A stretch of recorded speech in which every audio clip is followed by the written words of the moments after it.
Tuesday with licensed professional counselor Yunetta Spring.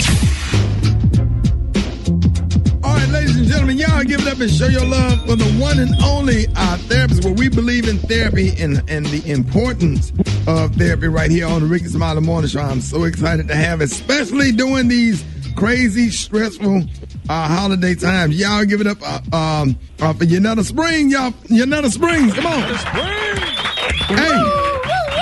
Because for many of us, Thanksgiving holiday is going to look a lot different than we're used to, especially since we're not gathering with family and friends, the way we usually do. And, of course, we want to keep everybody safe. But, man, this is tough, Yunetta. Yeah, it is.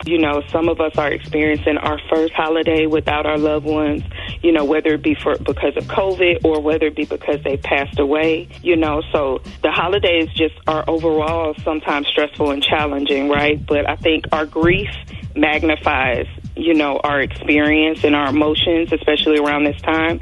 And it could be unbearable, So I want to know, how are y'all doing?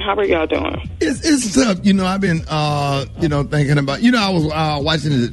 I shouldn't even bother getting emotional. I was watching a Thanksgiving video 2 years ago, and I had 3 family members that was there in that video that's not there. Right. That's not here anymore. And it just, I don't know, in that time come up and I don't know, for some reason I walk up and down my hall looking out my front door, and I don't know, my grandmother been dead 20 years, but I'm thinking that somebody finna pull up with her in the car. Yeah. And I just keep passing by the door and thinking that she finna come over here for Thanksgiving. And, my grandma never been in my house. I don't know, but I just be thinking she coming. I don't know what kind of hell crazy I am. No, it's not crazy at all, And I make sure to tell people, I don't tell people how to grieve. However we experience that grief is how we experience it. But I think, it just depends on how connected we were to that person, what they meant for us, for us and to us.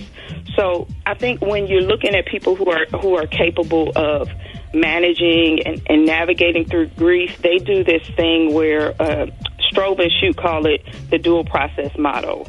Right. And what that looks like is the person recognizes, when what they've done before isn't working, what they've done typically to cope, just sometimes it doesn't work, they learn how to move in and out of their grief, right? So the loss orientation space is when you just feel like when you're having one of those days and you're just walking back and forth and you're looking outside, like just wanting and expecting her to come, That's kind of like sometimes that could be like a loss orientation phase where it's like, I really can't do anything. I'm feeling low. And then the restoration orientation space is when we have time and space to do things like hop on the radio, like laugh, or like get different things done around the house.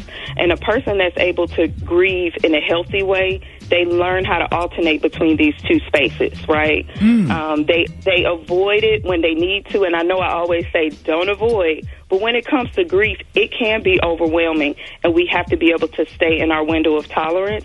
And if it becomes too much, it's okay to step away from it, and do something to be able to navigate those feelings, So it makes it hard because it's, the reality that they're not coming back, or I won't have another holiday with them. That's hard. That's really hard to deal with. So finding ways to bring our loved ones into that space, even if they're, not presently or not present with us, that we can actually kind of honor them and allow them to come into that space, because the reality, we don't ever get over a loss of our loved one, right? We just learn how to adapt. We learn how to adapt, and we learn how to kind of deal with it or whatever. So I just wanted to share that, because this year has been, saying it like this year has been hard is an understatement, because there's been so much going on. And, if you feel like you have a hard time kind of going between these two spaces where you're able to like experience the loss and then give yourself a moment to restore, if you feel like you're stuck in that loss, then it may be time to like seek therapy and process it with someone else. You don't have to wait till it gets to that point, but if you're at that point, definitely, I encourage people to go out and seek help. But God, God always, he'll distract you. He distracted me with 2 grandkids, and then, my parents are living in the basement, and my stepdad was like down there. They in my granddad's old room, and just to have some life in the house and to see my stepdad, ironing a crease in his jeans. Yeah. That what you just did, that is the restoration part, when you're able to kind of pull away from it. See, you ain't laugh about those jeans that with the crease. No, ma'am. Don't let me pull you into my garbage. You let everybody know how you can be reached in case they need to be helped.